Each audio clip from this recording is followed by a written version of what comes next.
El señor Bedford se encuentra con el señor Cabot en Leibnitz.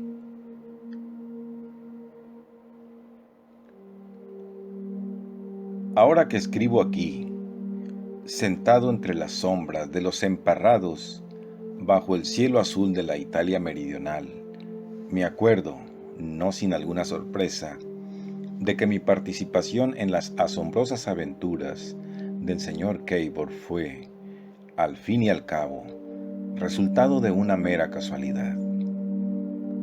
Lo mismo podía haberle sucedido a cualquier otro. Caí en esas cosas en un momento en que me consideraba libre de la más leve posibilidad de perturbaciones en mi vida.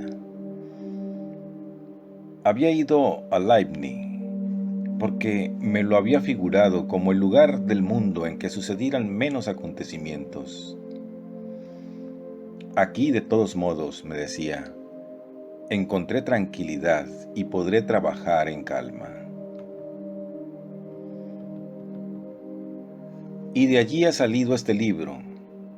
Tan diametral es la diferencia entre el destino y los pequeños planes de los hombres. Me parece que debo hacer mención, en estas líneas, de la suerte extremadamente mala que acababa de tener en algunos negocios. Rodeado como estoy ahora de todas las comodidades que da la fortuna, hay cierto lujo en esta confesión que hago de mi pobreza de entonces. Puedo hasta confesar que, en determinada proporción, mis desastres eran atribuibles a mis propios actos.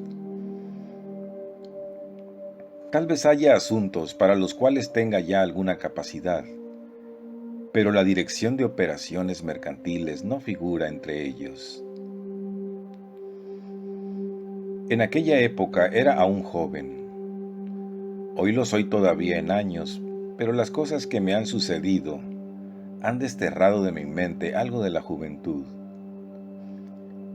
Si en su reemplazo han dejado o no un poco de sabiduría, es cuestión más dudosa. Casi no es necesario entrar en detalles sobre las especulaciones que me desterraron a Leibnitz, lugar del condado de Kent. Hoy en día, aún en los negocios, hay una fuerte dosis de aventura.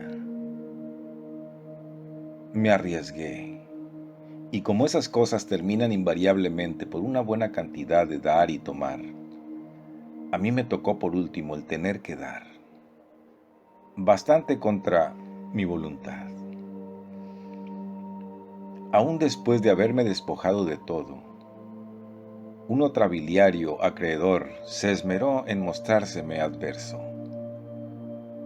Por último llegué a la conclusión de que no me quedaba otro recurso que escribir un drama, a no ser que me decidiera a vegetar penosamente con lo que ganara en algún miserable empleo.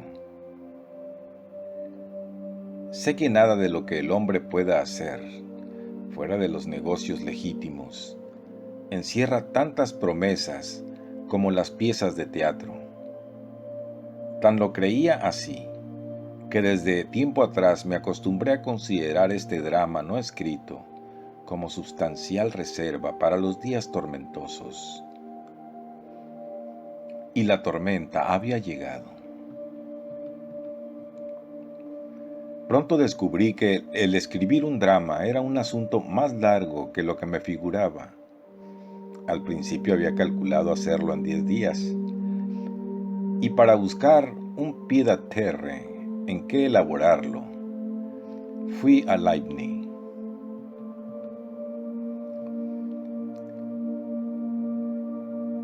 Consideré como una fortuna el conseguir aquella casita. La alquilé con trato de conservarla 3 años si quería. La proveí de unos pocos muebles y al mismo tiempo que escribía, era mi propio cocinero. Mi manera de ejercer este misterio habría arrancado severos reproches a un cordon bleu profesional. Tenía una cafetera, una cacerola para huevos, otra para patatas y una sartén para salchichas y tocino. Con estos utensilios fabricaba la base de mi sustento. Para lo demás, contaba con un barril de 18 galones, siempre lleno de cerveza, y con los servicios de un puntual panadero que me visitaba todos los días. Aquello no era, quizás, darse las comodidades de Sybaris, pero peores días he pasado en mi vida. Limni es, ciertamente, el lugar apropiado para quien desee la soledad. Está en la parte cenagosa de Kent, y mi casita se alzaba en la cumbre de un montículo que en otros tiempos había sido un peñasco rodeado por las aguas. Desde allá se veía el mar, por sobre los pantanos de Robney. Cuando llueve mucho, el lugar es casi inaccesible. Y he oído decir que el cartero tenía a veces que hacer largos trechos de su camino con el agua a los tobillos. Yo no le vi nunca hacerlo, pero me imagino perfectamente su figura. Los pocos cottages o casas que forman las aldeas tienen delante de las puertas una especie de felpudo de mimbres, para que la persona que llegue de fuera se limpie el calzado, lo que da una idea de la calidad del suelo en este distrito. Dudo de que hubiera allí la menor traza de población, si el lugar no fuera un recuerdo ya borroso de cosas muertas para siempre. Aquel fue el gran puerto de Inglaterra en la época de los romanos. Portus Lemanus. Y ahora el mar está a 4 millas de distancia. Al pie de la empinada colina hay una cantidad de pedruscos y trozos de albañilería romana, y de este punto arranca la vieja calle Watling, como una flecha hacia el norte. Yo solía pararme en la cumbre y pensar en todo aquello. Galeras y legiones, cautivos y oficiales, mujeres y mercaderes, especuladores como yo, todo el hormigueo y tumulto que entraba y salía incesantemente de la bahía. Y ahora, apenas algunos trozos de piedra en una costa cubierta de césped, 1 o 2 carneros, y yo.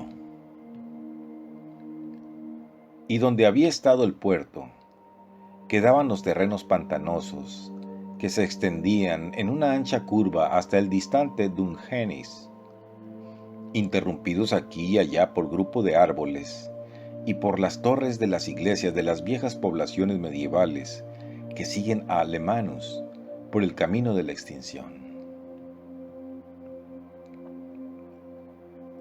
Esa vista de la ciénaga era realmente una de las más hermosas que yo había tenido ante los ojos. Supongo que Dungeness estaba a 15 millas de distancia. Aparecía como una balsa en el mar, y más lejos hacia el oeste se elevaban los montes de Hastings bajo el sol poniente. A veces aparecían cercanos y claros, otras veces esfumaban y parecían bajos, y otras la niebla los hacía perderse completamente de vista. Y la llanura de arena veíase por todas partes cruzada y cortada por zanjas y canales. La ventana junto a la cual trabajaba yo miraba por sobre el horizonte de dicha cresta, y por aquella ventana fue por donde mis ojos distinguieron la primera vez a Cabor. Sucedió esto en un momento en que luchaba con el escenario de mi drama, contrayendo mi mente a tan ímprobo trabajo, y lo más natural era que en tales condiciones un hombre de semejante figura atrajera mi atención. El sol se había puesto. El cielo estaba límpido, de color verde amarillo, y sobre ese fondo apareció, negra, la singular figura. Era un hombrecillo de baja estatura, redondo de cuerpo, flaco de piernas, con algo de inquieto en sus movimientos, y se le había ocurrido envolver su extraordinaria inteligencia con una gorra de cricket, un sobretodo, pantalón corto y medidas de ciclista. Ignoro por qué lo haría, pues nunca iba en bicicleta ni jugaba cricket. Tal concurrencia fortuita de prendas de vestir se había presentado no sé cómo. Gesticulaba y movía las manos y los brazos, sacudía la cabeza y soplaba. Soplaba como algo eléctrico. Nunca ha oído usted soplar así. Y de raro en rato se limpiaba el pecho con un ruido el más extraordinario. Había llovido ese día y su espasmódico andar se acentuaba por lo muy resbaladizo que estaba el suelo. Exactamente al llegar al punto en que se interponía entre mis ojos y el sol, se detuvo, sacó el reloj y vaciló. Después, con una especie de movimiento convulsivo, se dio vuelta y se retiró, dando muestras de estar deprisa, sin gesticular, sino a zancadas largas que mostraban el tamaño relativamente grande de sus pies. Recuerdo que el barro adherido a su calzado lo aumentaba grotescamente. Esto ocurrió el primer día de mi residencia en Leibniz, cuando mi energía de dramaturgo estaba en su apogeo, y consideré el incidente solo como una distracción fastidiosa, como un desperdicio de 5 minutos. Volví a mi escenario, pero cuando al día siguiente la aparición se repitió con precisión notable, y otra vez al otro día, y en una palabra cada tarde que no llovía, la concentración de mi mente en el escenario llegó a ser un esfuerzo considerable. «Malaya el hombre», me decía. Se creería que estudia para marionete, y durante varias tardes lo maldije con todas mis ganas. Después al fastidio sucedieron en mí el asombro y la curiosidad. ¿Por qué, al fin y al cabo, haría eso aquel hombre? A los 14 días ya no pude contenerme y tan pronto como el sujeto apareció, abrí la puerta-ventana, crucé la terraza y me dirigí al punto en que invariablemente se detenía. Cuando llegué había sacado ya el reloj. Tenía una cara ancha y rubicunda, con unos ojos pardos rojizos. Hasta entonces no le había visto sino contra la luz. «Un momento, señor», le dije cuando se daba vuelta. Él me miró. «¿Un momento?», dijo. «Con mucho gusto. O si usted desea hablarme más detenidamente, y no le pido a usted demasiado, ¿le molestaría a usted acompañarme?». «Nada de eso», le contesté colocándome a su lado. «Mis costumbres son regulares, mi tiempo para la sociedad limitado. Esta es, supongo, la hora de usted para hacer ejercicio». «Esta es. Vengo aquí para gozar de la puesta de sol». «¿Y no goza usted de ella?».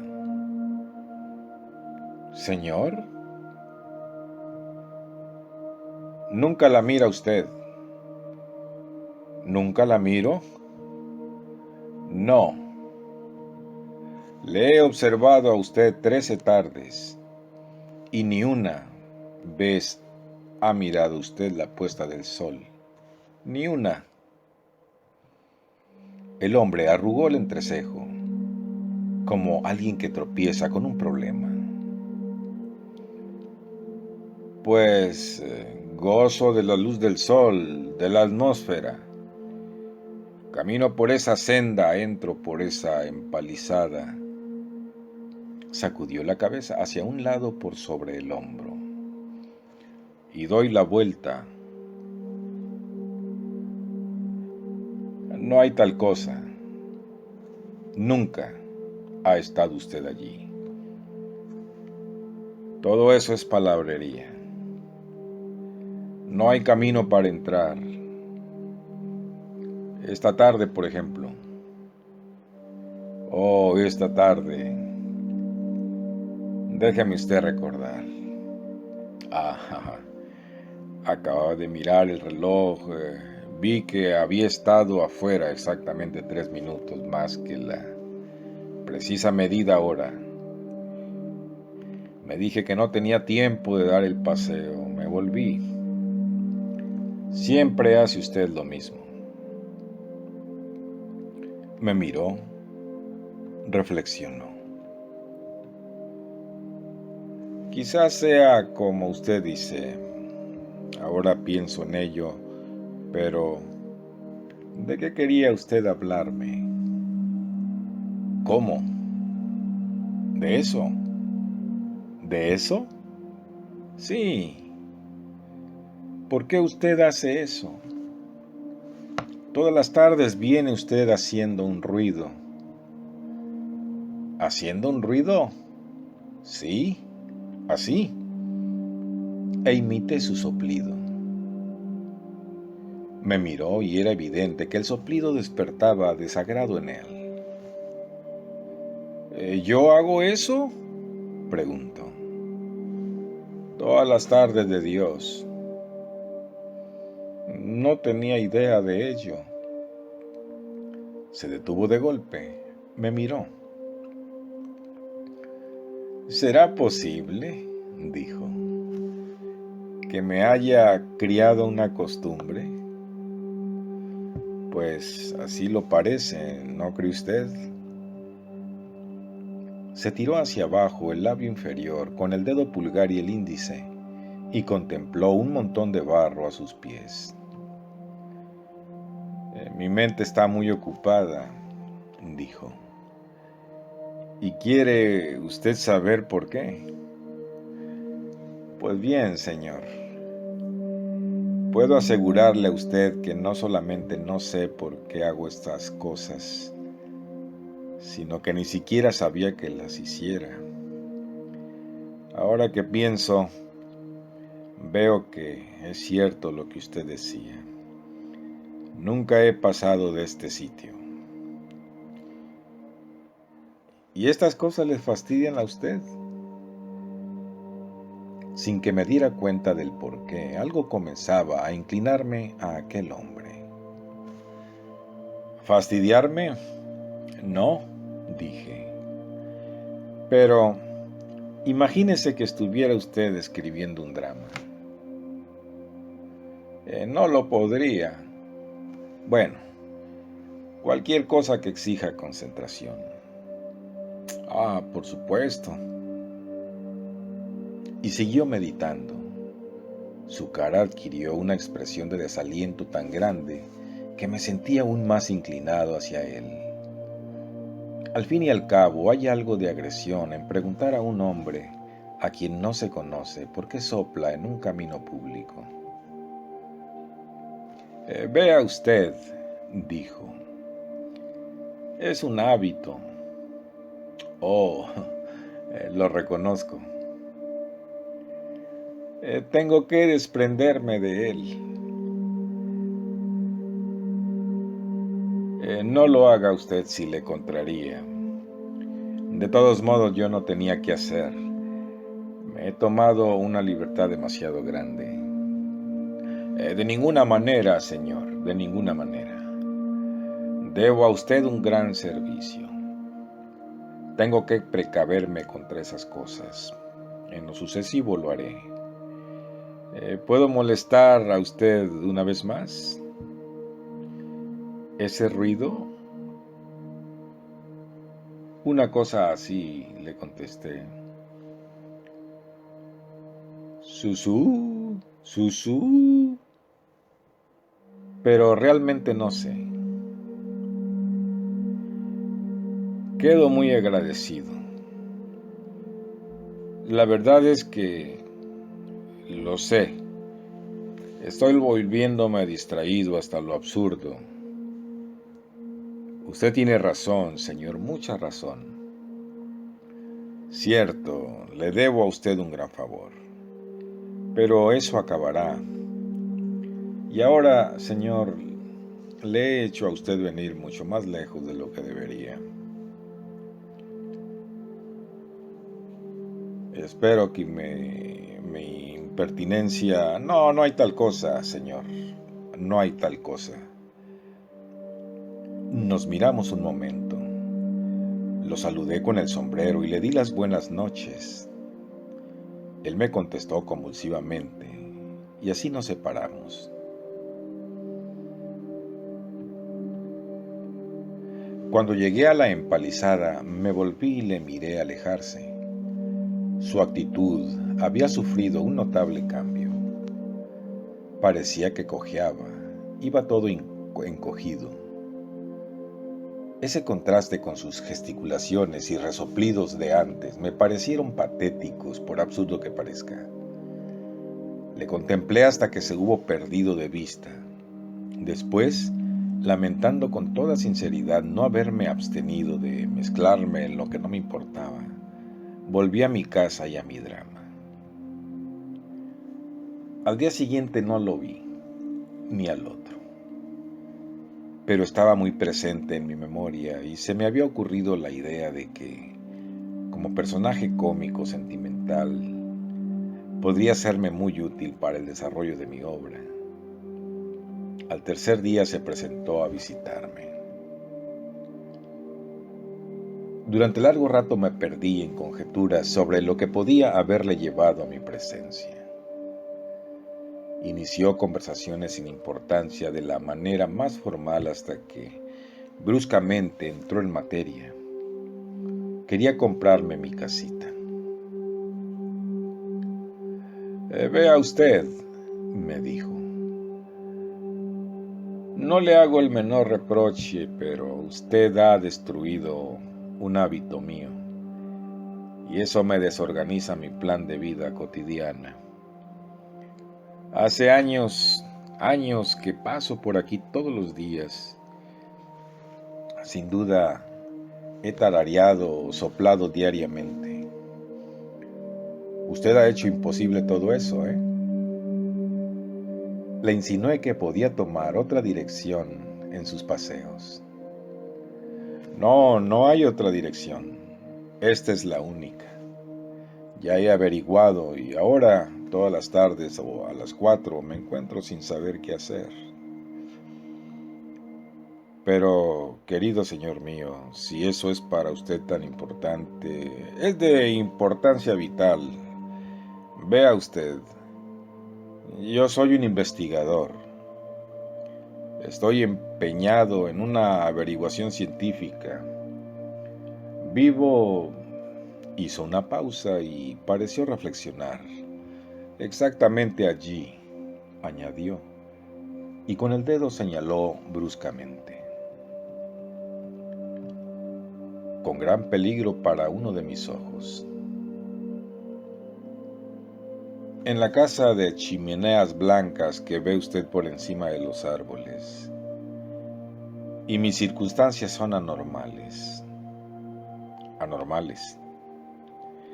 Estoy en vísperas de completar una de las más importantes demostraciones. Puedo asegurarle a usted una de las más importantes demostraciones que se hayan hecho hasta ahora. Eso requiere constante meditación, constante libertad mental y actividad, y la tarde era mi hora de más brillo. En la tarde bullían en mi mente las nuevas ideas, nuevos puntos de vista. Pero, ¿por qué no continúa usted sus paseos por acá? La cuestión sería ahora diferente. Yo pensaría más en mí que en otra cosa. Pensaría que usted, escribiendo su drama, me miraría irritado en vez de pensar en mi obra. No, es necesario que me ceda usted su casa. Yo medité. Naturalmente necesitaba reflexionar a fondo sobre el asunto antes de adoptar una decisión definitiva. En aquella época, por regla general, yo estaba siempre dispuesto para los negocios y el de vender era uno que me atraía siempre, pero en primer lugar, la casita no era mía y aun en caso de que se la vendiera a un buen precio, tal vez tropezaría con inconvenientes para la entrega de la mercancía si su verdadero propietario olfateaba el negocio. Y en segundo lugar, todavía no me habían levantado la sentencia de quiebra. El asunto era visiblemente de lo que requieren ser manejados con delicadeza.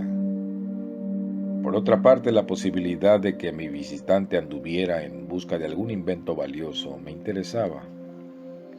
Se me ocurrió que me agradaría conocer algo más de su investigación, no con intenciones aviesas, sino sencillamente porque el saberlo sería un alivio para un dramaturgo atareado. Y eché la sonda. El hombre se mostró muy dispuesto a informarme, y tanto que la conversación, que una vez empezada, se convirtió en un monólogo. Hablaba como quien se sabe las cosas de memoria porque las ha discutido consigo mismo muchas veces. Habló por cerca de una hora y debo confesar que se me hizo algo pesado el escucharlo. Pero a través de toda la conferencia aparecía el tonito de la satisfacción que uno siente cuando da a conocer su propia obra. En aquella primera conversación alcancé a vislumbrar muy poco de la substancia de sus trabajos. La mitad de sus palabras eran tecnicismos enteramente extraños para mí, e ilustró 1 o 2 puntos con los que se complacía en llamar matemáticas elementales, trazando cifras en un sobre con un lápiz tinta, en una forma que hacía difícil hasta aparentar que se le entendía. Sí, le decía yo. Sí, continúe usted. Sin embargo, comprendí lo suficiente para convencerme de que no tenía en mi presencia a un maniático que jugara a los descubrimientos. No obstante su aspecto de loco, había en sus razonamientos una fuerza que desterraba luego esa idea. Fuera lo que fuera, su obra tenía posibilidades mecánicas. Me habló de un taller en que trabajaba y de 3 ayudantes de diferentes oficios, pero adiestrados por él para sus trabajos. Y todos sabemos que del laboratorio de experimentos a la oficina de patentes no hay más que un paso. Me invitó a ver todas aquellas cosas. Yo acepté inmediatamente y tuve el cuidado de subrayar mi aceptación más adelante con 1 o 2 observaciones. La proposición de traspaso de la casa quedó muy acertadamente en suspenso. Por último se levantó para retirarse, pidiendo disculpa por lo largo de su visita. Hablar sobre sus trabajos era, me dijo, un placer de que gozaba muy pocas veces. No encontraba a menudo un oyente tan inteligente como yo. Sus relaciones con hombres profesionales en ciencias eran muy escasas. Hay tanta pequeñez, explicó, tanta intriga. Y realmente cuando uno tiene una idea nueva, fertilizadora, no deseo ser poco benévolo, pero Yo soy hombre que creo en los impulsos. En ese instante hice a mi interlocutor una proposición quizás atrevida, pero debe recordarse que hacía 14 días que me hallaba solo en Leibniz, escribiendo un drama, y mi pesar por la pérdida que le había hecho sufrir en sus hábitos me mortificaba aún. ¿Por qué? Le dije, ¿no se haría usted de esto un nuevo hábito en reemplazo del que yo le he echado a perder? Por lo menos hasta que podamos arreglarnos sobre la casa. Lo que desea usted es volver y resolver sus planes en la cabeza. Lo ha hecho usted siempre durante su paseo de la tarde. Desgraciadamente eso se acabó.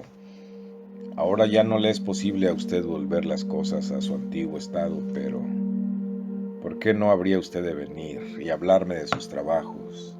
Emplearme como una especie de pared contra la cual podría arrojar usted sus ideas para recogerlas otra vez.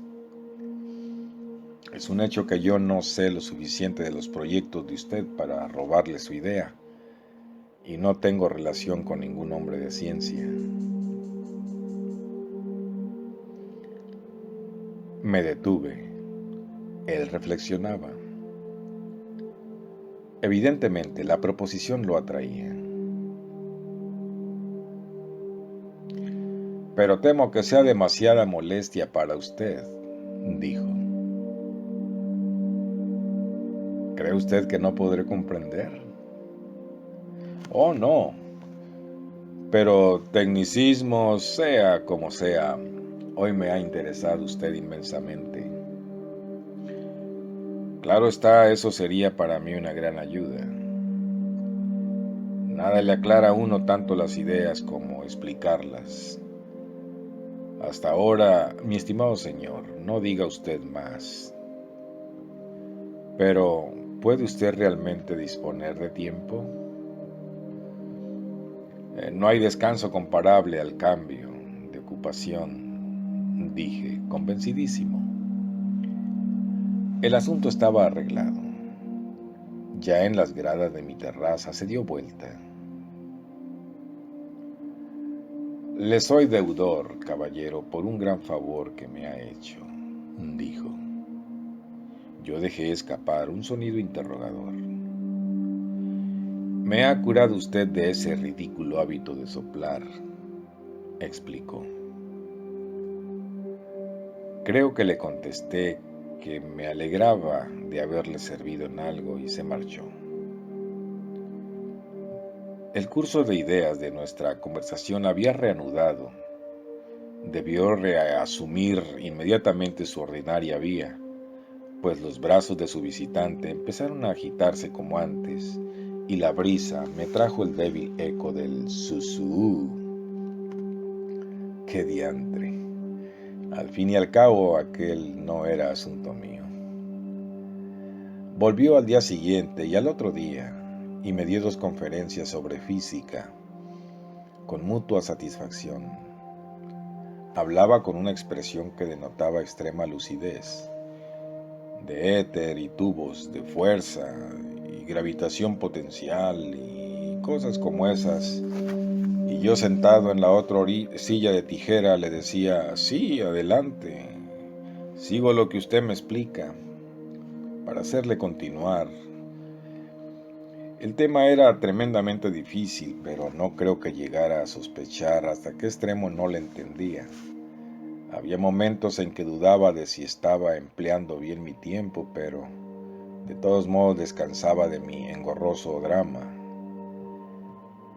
De vez en cuando algo brillaba un momento con claridad ante mi mente, pero solo para desvanecerse precisamente cuando creía tenerlo muy seguro. A veces mi atención decaía totalmente, dejaba de escucharle y me ponía a contemplarle y a preguntarme si, en resumen, no sería mejor utilizarle como figura central de un buen sainete y dejar perder todo lo hecho ya del drama. Y luego, al acaso, volvía a entender fragmentos de lo que me decía. En la primera oportunidad fui a ver su casa. Era espaciosa y en la clase y disposición de los muebles se notaba negligencia.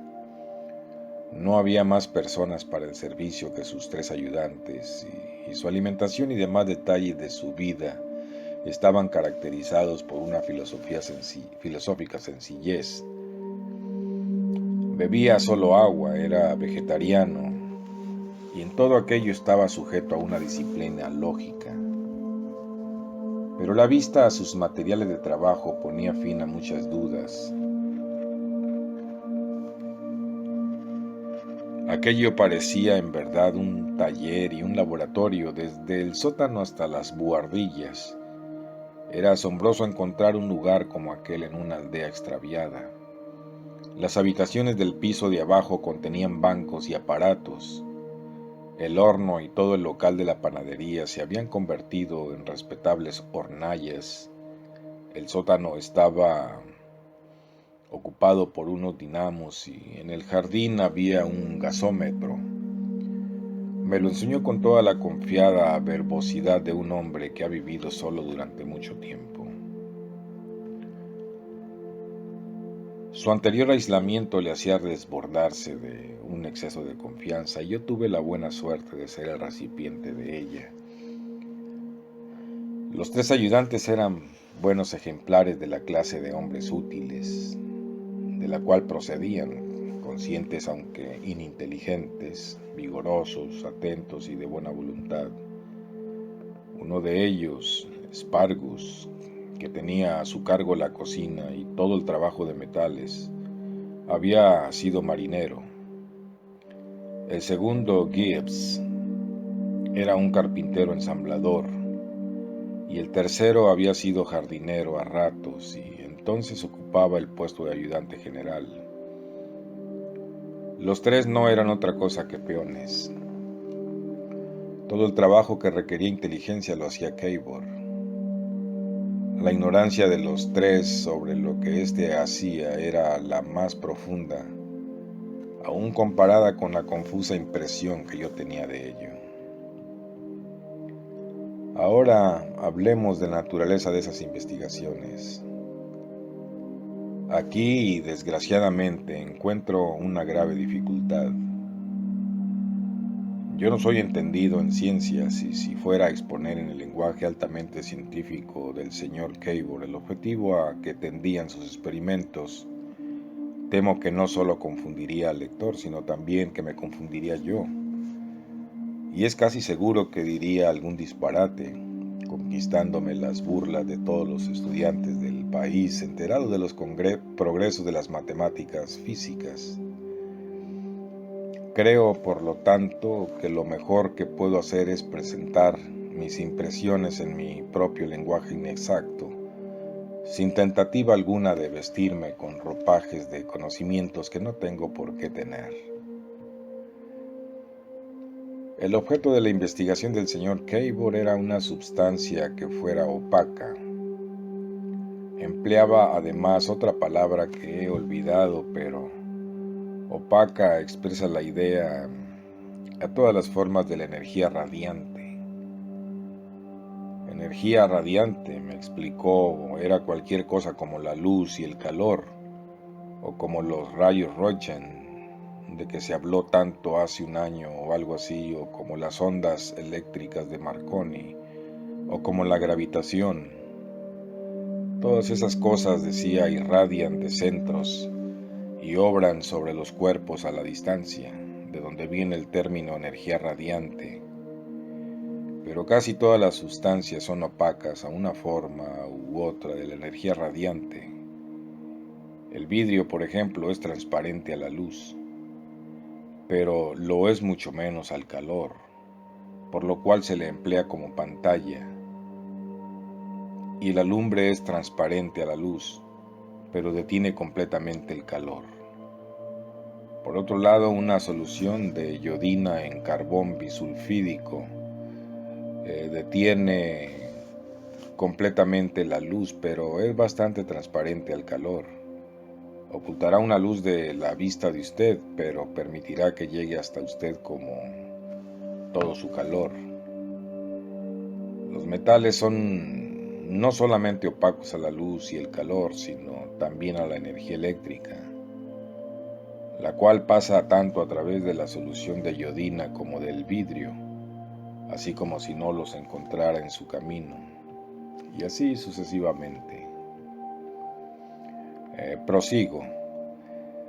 Todas las sustancias conocidas son transparentes a la gravitación. Puede usted emplear pantallas de varias clases para impedir que llegue a un punto de la luz, o el calor, o la influencia eléctrica del sol, o el calor de la tierra.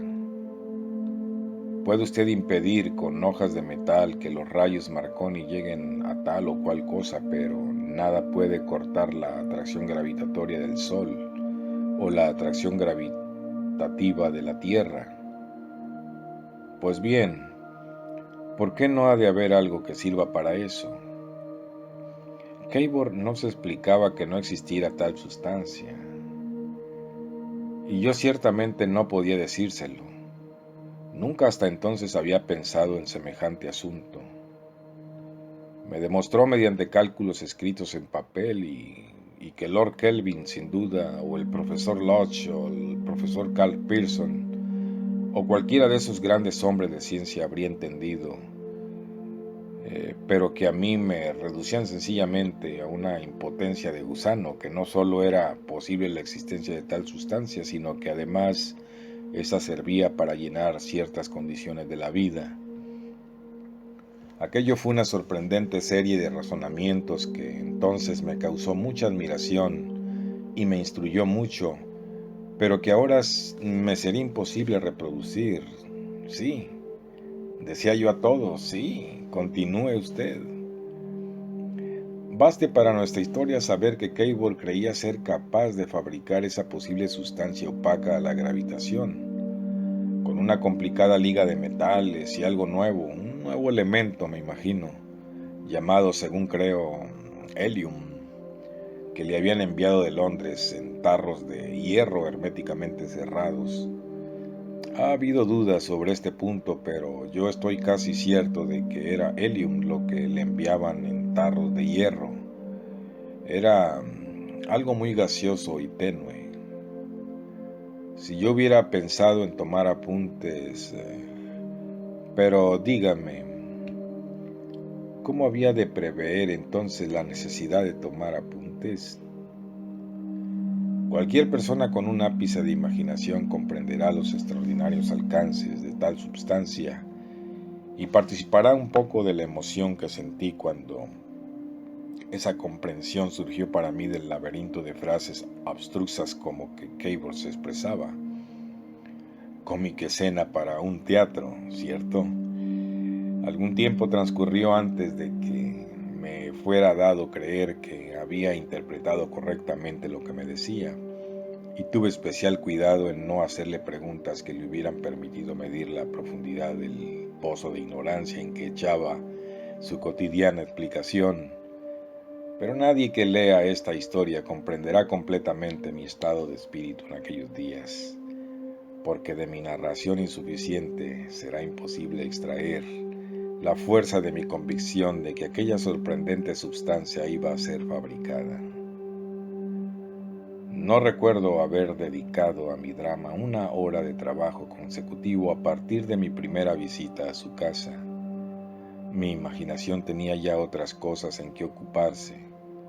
Parecía no haber límites para los alcances de la tal sustancia. Cualquiera que fuese el objeto a que me imaginara aplicarla, llegaba a milagros y revoluciones.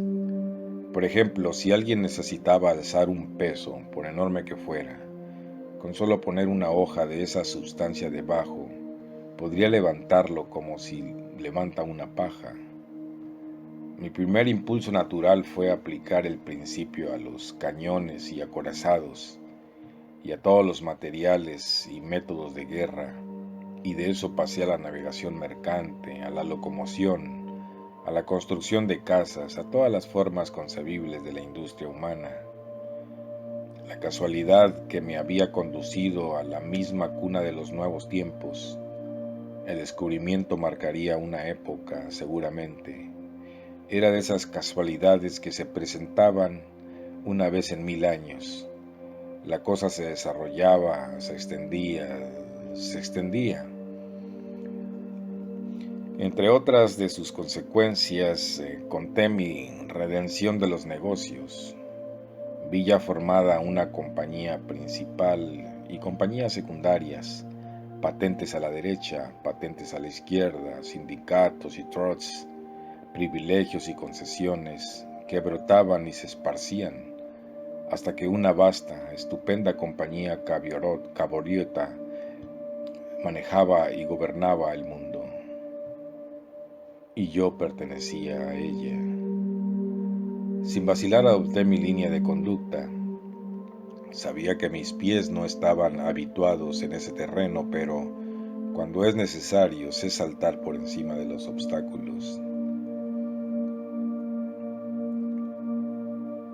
Tenemos en nuestras manos la cosa decididamente más grande que haya sido inventada, dije y subrayé al tenemos.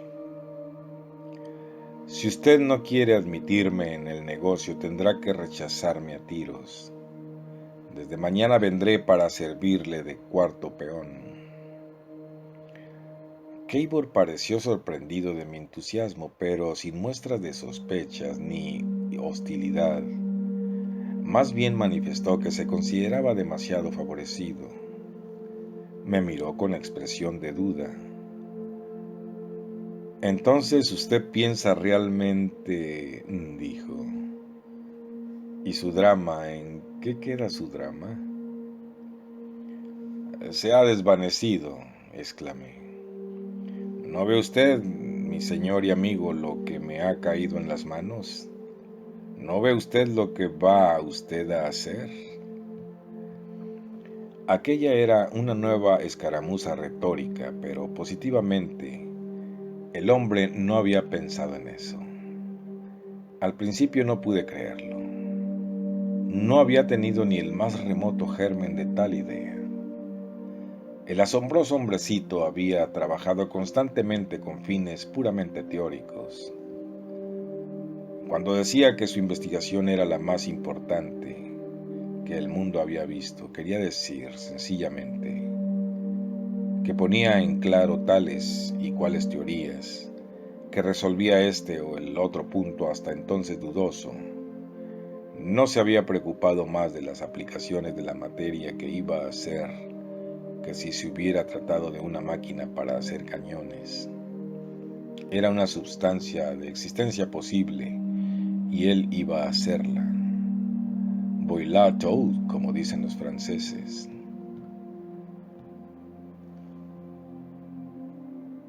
Lo que decía después era infantil.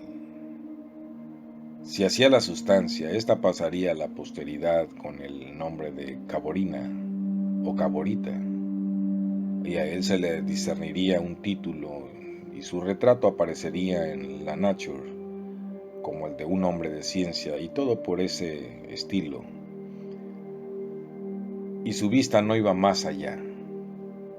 Si la casualidad no me hubiera llevado allí, el hombre habría dejado caer esa bomba en el mundo con la misma sencillez que si hubiera descubierto una nueva especie de mosquitos. Y la cosa habría quedado allí, desdeñada o solo apreciada a medias, como otros descubrimientos de no pequeña importancia, que hombres de ciencia distraídos han regalado al universo. Cuando me di cuenta de esto, yo fui quien hizo el gasto de palabras y Cabor el que decía, continúe usted. Me paré de un salto, me puse a pasear por la habitación, gesticulando como un mozo de 20 años. Traté de hacerle comprender sus deberes y responsabilidades en el asunto. Nuestros deberes y responsabilidades.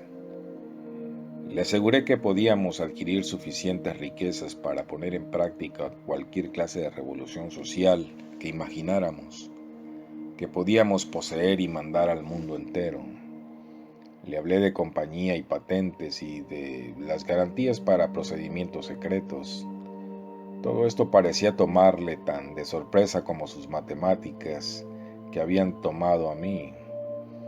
Una expresión de perplejidad apareció en su carita rubicunda, y de su boca salió un balbuceo sobre su indiferencia por las riquezas. Pero yo puse todo esto a un lado. Tenía que ser rico y sus balbuceos de nada servían. Le di a entender la clase de hombre que era yo, que había tenido tan considerable experiencia en los negocios. No le dije entonces que pesaba sobre mí una sentencia de quiebra, porque esta era temporal, pero creo que concilié mi evidencia pobreza con mis pretensiones de conocimiento financiero, y de la manera más insensible, en la forma en que esa clase de proyectos crecen, surgió entre nosotros un convenio para el monopolio de la caborita. Él haría la mercancía y yo haría la reclame. Yo me pegaba como una sanguijuela. Nosotros, usted y yo no existían para mí. Su idea era que las ganancias de que yo lo hablaba las dedicáramos a nuevas investigaciones, pero eso por supuesto era asunto que tendríamos que arreglar más tarde. Está bien, le gritaba yo. La cuestión era, y yo insistía en ello, fabricar la cosa. Somos dueños de esa sustancia, continué siempre a gritos, de que ninguna casa, ni fábrica, ni fortaleza, ni buque se atrevería a carecer. Una sustancia más universalmente aplicable aún que una medicina patentada. No hay uno solo de sus aspectos, uno de sus 1000 usos posibles, que no nos haga ricos, Keibor, hasta más allá de los sueños de la avaricia. Es cierto, dijo. Ya empiezo a ver. Es extraño cómo adquiere uno nuevos puntos de vista al hablar de las cosas. Y la suerte ha querido que hable usted con el hombre más a propósito para el caso. Supongo, dijo, que nadie es absolutamente adverso a las riquezas enormes, pero convengamos en que hay un punto oscuro. Se interrumpió. Yo lo miré atento. Es también posible, ¿sabe usted?, que después de todo no seamos capaces de hacerla. Puede ser una de esas cosas teóricamente posibles, pero absurdas en la práctica. O cuando la hagamos puede presentarse algún pequeño obstáculo.